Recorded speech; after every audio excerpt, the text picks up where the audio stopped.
दोस्तों, बाढ़ का शब्द सुन करके हम लोग बिहार के बारे में सोचने लगते हैं, लेकिन आप जो टीवी स्क्रीन पर या मोबाइल स्क्रीन पर ये चित्र देख रहे हैं, ये बिहार के नहीं बल्कि उत्तर प्रदेश की है। जी हाँ, बिल्कुल आपने सही सुना, उत्तर प्रदेश की। और इस वक्त उत्तर प्रदेश के कुछ ज़िले ऐसे हैं जैसे बलरामपुर, सिद्धार्थनगर, ये ऐसे ज़िले हैं वो पूरी तरीके से बाढ़ की चपेट में हैं, क्योंकि यहाँ पर राप्ती नदी बहती है और राप्ती नदी के जो आसपास के गांव हैं वो पूरी तरीके से पानी में डूब गए हैं और वहाँ के लोगों का जीवन इन दिनों काफ़ी मुश्किल हो गया है। आप देख सकते हैं कि किस तरीके से लोग अपना जीवन गुजार रहे हैं। ये बरोटिया के लोग गांव छोड़ के भाग रहे हैं, देख रहे हो? हाँ, देख रहे हो, ये हालात है, कोई व्यवस्था नहीं।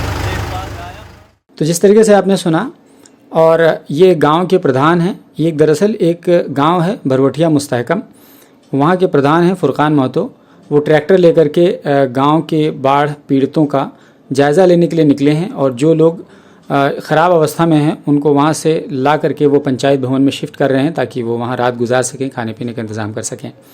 आप देख सकते हैं कि कुछ इस तरह की स्थिति है गांव के चारों तरफ। अब अगर आप देख पाएंगे तो ऐसा लग रहा है कि नदी में गांव बना हुआ है, ये बसा हुआ है, जबकि ऐसा नहीं है।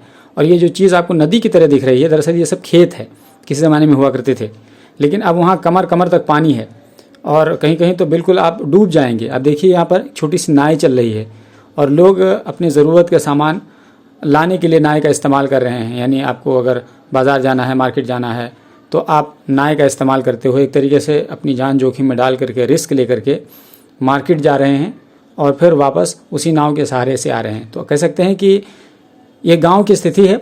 लेकिन चूंकि इस वक्त कोई चुनाव नहीं चल रहा है, यही कारण है कि नेता इन हालात का जायज़ा लेने के लिए नहीं आ रहे हैं। वहीं अगर चुनाव होता तो भाग भाग कर आते, पैर पकड़ के आते।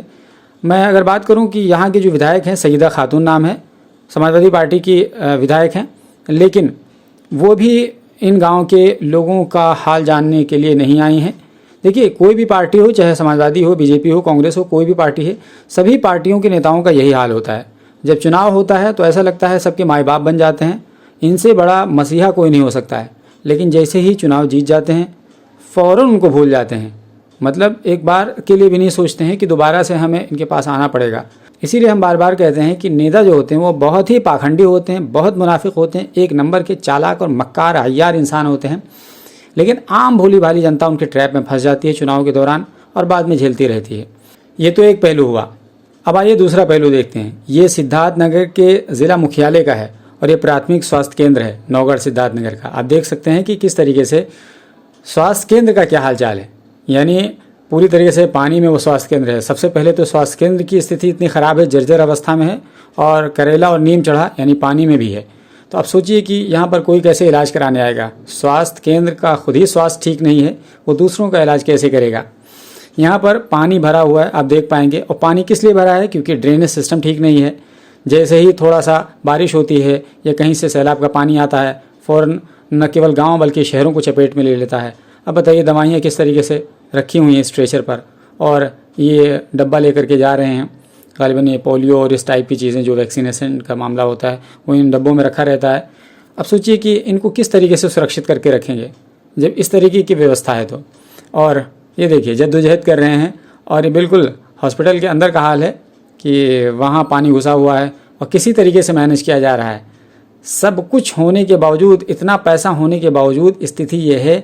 अब ये देखिए किस तरीके से लोग आ रहे हैं, जा रहे हैं, मजबूरी में क्या कर सकते हैं। ये कर्मचारी हैं, इनको ड्यूटी निभाना है और ड्यूटी निभाने की वजह से इनको आना जाना है, बाकी जनता देखती रहे। अब जनता कहाँ से इसमें आएगी इलाज कराने के लिए।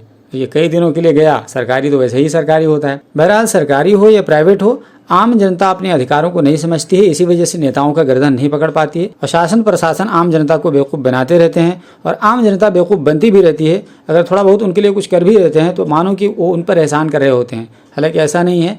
हम लोग टैक्स दे रहे होते हैं और टैक्स देने के नतीजे में हम उनसे उम्मीद करते हैं कि वो हमें सर्विसेज देंगे, लेकिन ऐसा नहीं होता है। यही सरकारी व्यवस्था का हाल चाल है।